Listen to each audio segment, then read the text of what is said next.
ਅਗਵਾਕਾਰਾਂ ਨੇ ਲੜਕੀ ਦੀ ਆਵਾਜ਼ 'ਚ ਸ਼ਾਦੀ ਦਾ ਝਾਂਸਾ ਦੇकर ਨੌਜਵਾਨ ਨੂੰ ਅਗਵਾ ਕਰ ਲਿਆ। ਰਹੀਮ ਯਾਰ ਖਾਨ ਸਾਦਿਕਾਬਾਦ 'ਚ ਅਗਵਾਕਾਰਾਂ ਨੇ ਇੱਕ ਨੌਜਵਾਨ ਲੜਕੀ ਦੀ ਆਵਾਜ਼ 'ਚ ਸ਼ਾਦੀ ਦਾ ਝਾਂਸਾ ਦੇकर ਨੌਜਵਾਨ ਨੂੰ ਅਗਵਾ ਕਰ ਲਿਆ।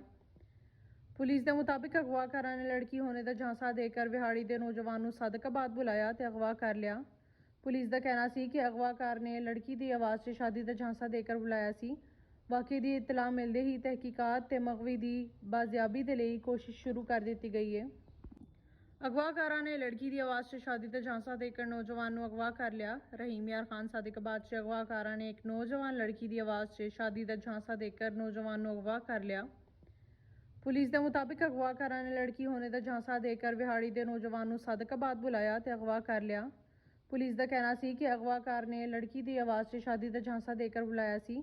ਵਾਕਈ ਦੀ ਇਤਲਾਹ ਮਿਲਦੇ ਹੀ ਤਹਿਕੀਕਾਤ ਤੇ ਮਗਵੀ ਦੀ ਬਾਜ਼ਿਆਬੀ ਦੇ ਲਈ ਕੋਸ਼ਿਸ਼ ਸ਼ੁਰੂ ਕਰ ਦਿੱਤੀ ਗਈ ਹੈ।